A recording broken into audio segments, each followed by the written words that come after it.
I'm gonna be real with you. Most bike innovations suck and are just downright stupid, and it's surprising that most bike innovations even make it past the idea stage and actually get made. What's up, I'm Zach. I've been riding fixed gear bikes exclusively for the past 13 years. And one of the great things that is underappreciated about fixed gear bikes is that all of the standards for fixed gear bikes are the same. While most of the bike industry thrives off of innovation that creates more problems than it solves, so that you have to spend more money solving the problem that you bought, fixed gear riders tend to be more skeptical of change than most of the bike industry because the fixed gear bike has been pretty much the exact same way since the 1800s. This is the first type of modern bicycle, and if it ain't broke, don't fix it. That's not to say that fixed gear bikes are perfect though. There are ways that they can be improved, and the stupidest part of fixed gear bikes that has not been improved in the nearly 200 years that these have been a thing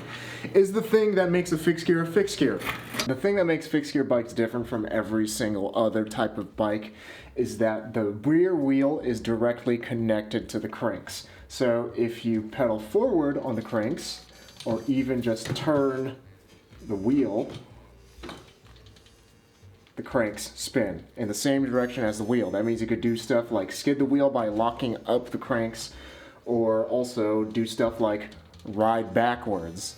It's basically a unicycle with two wheels. And I know a unicycle with two wheels would be a bicycle, but you know. And the way we've been getting that direct connection between the cranks and the wheel is through the threaded cog. So this thing just threads on, righty-tighty, lefty-loosey, and then there's a lock ring on top, which is the opposite, lefty-tighty, righty-loosey. It's a really simple and effective way to get the cog onto the wheel, but it does have some problems. One problem is this black part. This is the lock ring. It's a notched lock ring and it keeps the cog in place.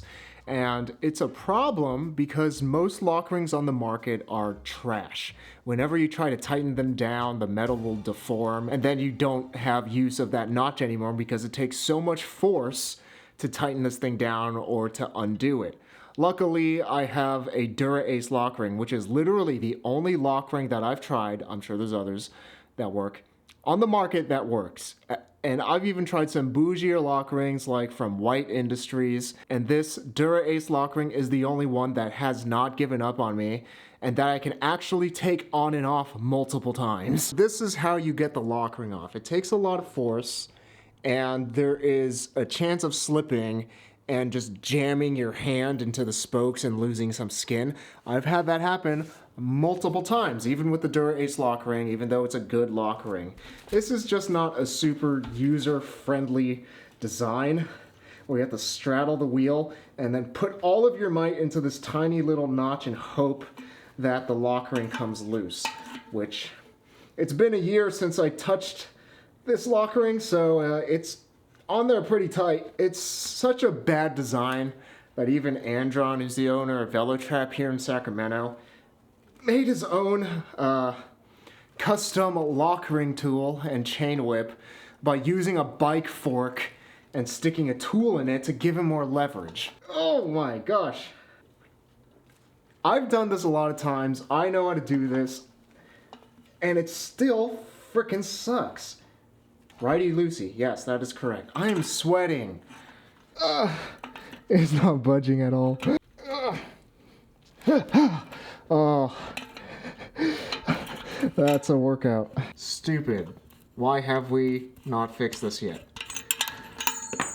I still see grease on this cog, which is a good sign because I've not touched this cog since May of last year. It's been almost a year, and you really want the grease on there because if the grease gets washed away, then you could be in for a really bad time or needing essentially a wheel replacement. The threaded cogs can get seized onto the bike, and I had a cog seize on me just after like 8 months, so maybe about the same period of time that I've been riding this cog, because I was riding in like the acid rain of Taipei for a few months, and it just completely washed away all of the grease that was on the threads. and the cog got stuck. No matter what I tried, that cog just would not budge. I soaked it in WD-40 overnight multiple times. I had my friend Min, who's a much stronger person than me and also a much better mechanic, try putting all of his weight into the cog, and it just would not budge. Even just like a little bit. And even when he was putting his weight with the chain whip, which is another problem that I will... These things are so stupid. So the way this works is that you wrap the chain around the cog like this, and then you try using the leverage to unscrew the cog. And I saw him putting all of his weight into the cog, and I could see the hub turning and the spokes flexing. That thing was stuck on there. I was married to that hub. I even tried skidding the cog off without a lock ring after soaking it in WD-40 overnight multiple times. Nothing. It would not budge. It was stuck on there till death do them part. Because of the seized cog, that wheel is essentially toast, and I ended up having to just give it to a friend for free so he could use it on a stationary bike. Let's see how stuck on this is. This is essential, because otherwise you're just gonna bust through your hand with how much force it takes.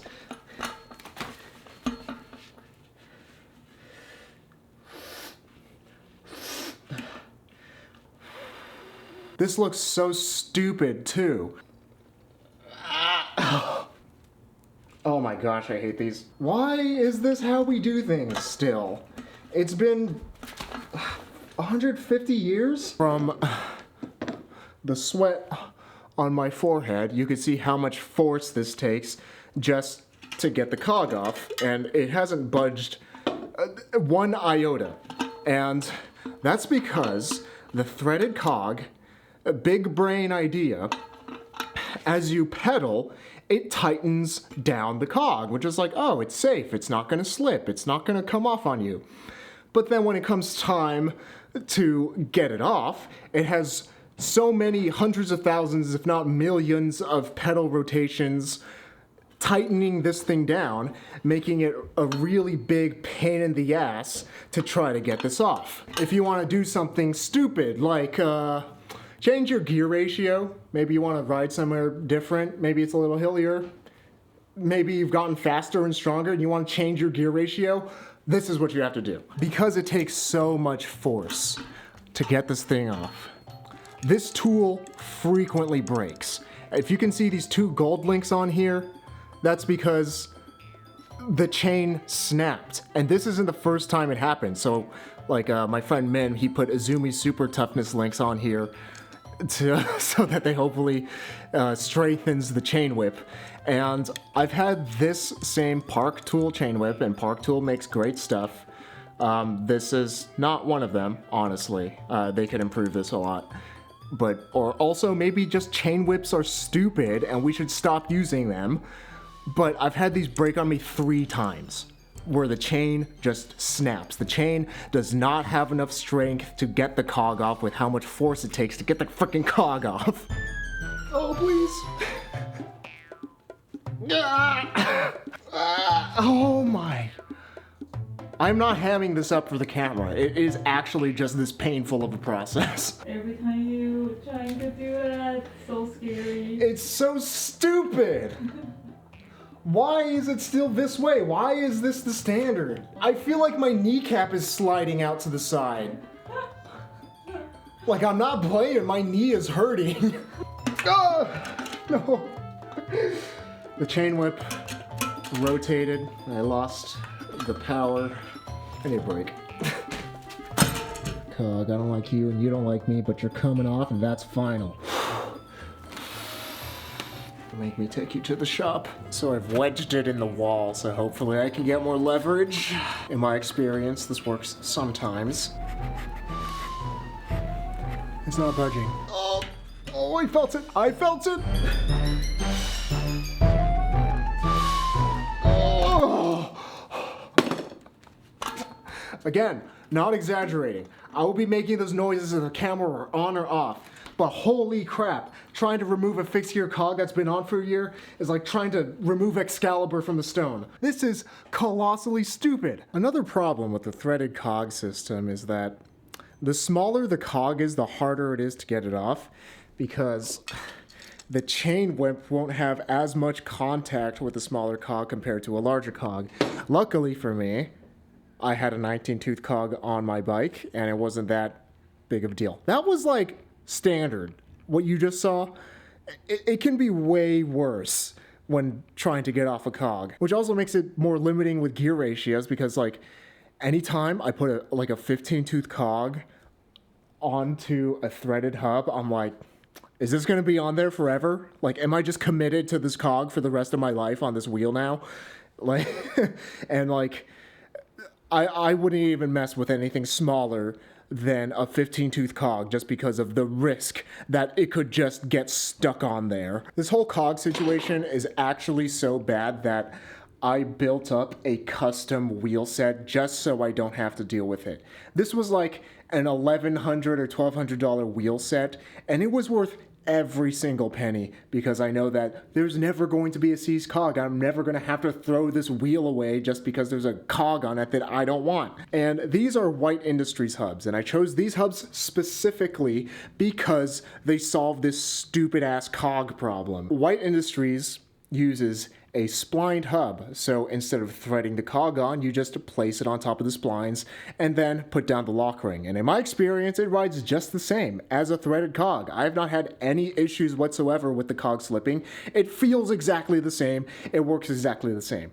And the only criticism that I have, which is just kind of a cost that you have to pay when going with a splined system like this, is that, well, okay, not just one criticism, a few criticisms. It's really expensive because they're like pretty bougie hubs that are precision machined in Petaluma, California, which is like an hour and a half drive from me. Like, it's local and it feels good, but like, it's expensive. And this isn't accessible to everybody, but this is a problem that pretty much every fixed gear rider has had at some point. They don't have a more budget version that's like made in Taiwan or something. They don't have wheel sets that are pre-built up. You have to build up a custom wheel set, and it's going to be like $1,000+ just to fix this problem.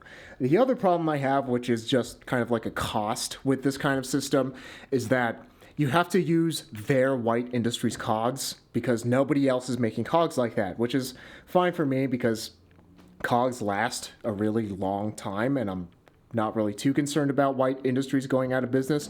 But if White Industries, if you ever have like a liquidation sale, I am buying all your cogs because I never want to have to give up this system. While White Industries gets a lot right, I feel like Sugino has got a lot more even right. These are Sugino's version of the splined cog, except instead of having to build a completely new custom baller wheel set, all you got to do is buy the cog carrier that threads onto your hub, and it also comes with the lock ring, and then also buy the Sugino cogs. And Sugino has been making bike components in Japan for longer than my grandma has been alive, probably, and they make really good stuff. And this fixes the problem because you can use any wheel set that has a fixed-sided threaded hub, and this works with it. So I was riding 43 at 19 on my Wabi Thunder. By the way, Wabi is the sponsor of this video. Be sure to check them out, linked in the description if you want a sick bike. They're the bikes that are so good that they're the only bikes that I ride, and you can customize pretty much everything on the bike, from like the color to what exactly stem length you want to what kind of handlebars you want, so that you can get the bike that you really want out of the box and you don't have to spend a bunch of time upgrading your new bike. Be sure to check them out at wabicycles.com. Anyway, I'm gonna go with the 18-tooth cog and gear up a little bit when trying out this new Sugino Fixie 75 cog system is what it's called. Sugino was nice enough to... This is a weirdly light cog. I need a scale real quick. This thing threads onto the hub. Cog just threads onto the splined interface, just like that. And now your threaded hub is a splined hub, and you don't have to worry about freaking throwing out your elbow and your back when you're just trying to change a gear ratio. And Sugino is also very smart in that they redesigned the lock ring. The other problem with this entire system, literally no part of the system that we've been using for 150 years is good. They just overhauled it, and in my opinion made it better, or we'll see after I ride it, but I think it'll ride the same. And this lock ring uses the SRAM Omnium bottom bracket tool, and as does this. So it installs with the tool that a lot of people have, and it's less likely to slip and damage the part. It's just really good. Like, what the heck? Why did it take this long to do this? Like, SRAM Omniums died so that we could fix the #1 problem with fixed gear. Wait, weenies, eat your heart out. I'm coming at you with the data, the freshest data straight from the kitchen. Regular 19-tooth cog with the Dura-Ace lock ring. 85 grams, whoa. And the Sugino Fixie 75 system, cog carrier, lock ring, and cog. 84 grams, oh, 75 grams. This is way lighter. You'll be so much faster on this. And this is the spline or notched interface where the cog sits on top of. So that thread's on. To get it all nice and snug, use the SRAM Omnium bottom bracket tool. It turns out that the cluster does not install with the SRAM Omnium tool, the Park Tool BBT19, but it does look like the lock ring does. Sugino recommends that they use their own tool, which is a wrench for their outboard bearing bottom brackets, but I want to install this today, so I'm going to do something maybe a little big brain. The cluster is just like a little bit of a hair smaller than the Park Tool BBT19, so instead, this is a little silly, but I'm going to use the cog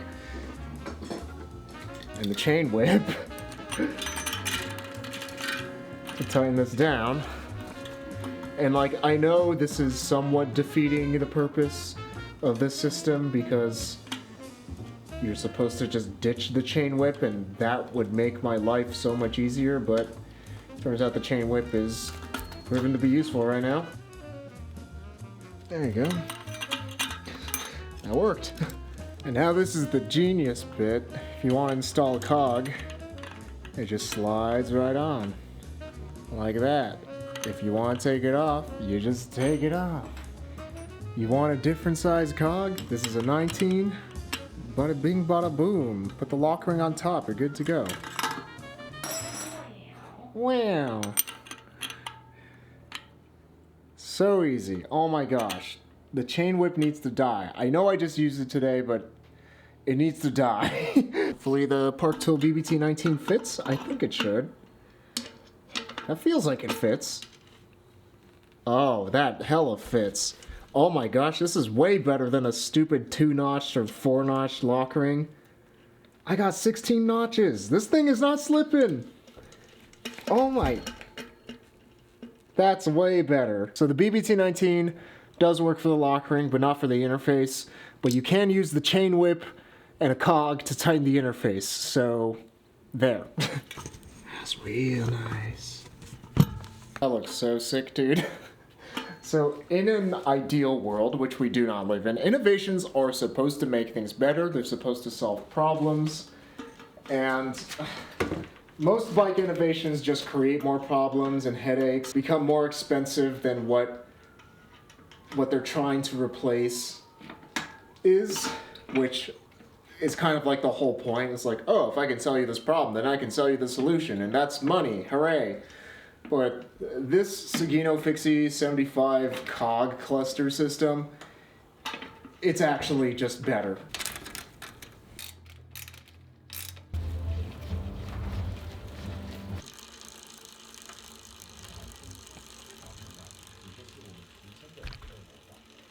I honestly think proprietary parts are fine as long as they work well, which so far these do. They are relatively affordable, as in like they're not stupid expensive and they don't raise the price, which I don't think Sugino would do that. They're not really that kind of company. And as long as they're available, which Sugino has been around for many decades, so I hope they will stay around and continue to produce these cogs so that people can use them. And as for the price of the cog system, if you just want the carrier and the lock ring, that is 4,400 yen, which is about 30 US dollars. And then for the Fixie 75 cogs, which is the gold one that I got, they also come in a midnight blue. These are actually a little pricey because they are CNC'd 70-75 aluminum and like weirdly lightweight. The cogs are 11,280 Japanese yen, which is about 75 US dollars. Sugino does make a more affordable alternative where you can get 3 cogs and the entire cluster and lock ring for 65 bucks. I don't have those, so I can't really say what the difference is in terms of quality and feel and weight and all that, but that seems like a totally fair price. Something I'm a little confused about on Retrogression, it says Sugino strongly advises velodrome use only with this system, not recommended for skidding on the street. I asked Sugino myself, like, hey, can I like skid and backpedal and brakeless ride in the street with this thing? And they were like, yeah, you could totally do that. So total for the carrier, the cog, and the lock ring, that's gonna be a bit over 100 US dollars, and most of the price is in the cog. And that is a little bit expensive for a cog. Like my White Industries cogs, these currently, or at least last time I bought it, which was last year, or 60 bucks a pop, so 75 bucks a pop, haha, for like Fixie 75, Sugino 75, it's so funny. It does seem a little bit expensive, but cogs last a really long time, so I'm not super concerned about it. And especially when considering the convenience of all of this, like 100 bucks plus 70 bucks a pop for a cog, that's still way cheaper than the 1,100 bucks that I spent on the wheel set. And I mostly spent that money to have like the notched cog system.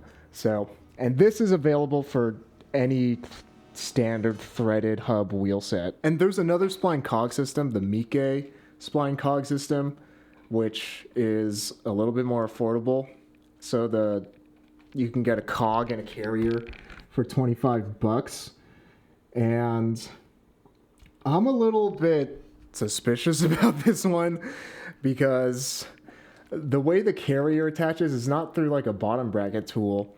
It's just like this 8-notched thing.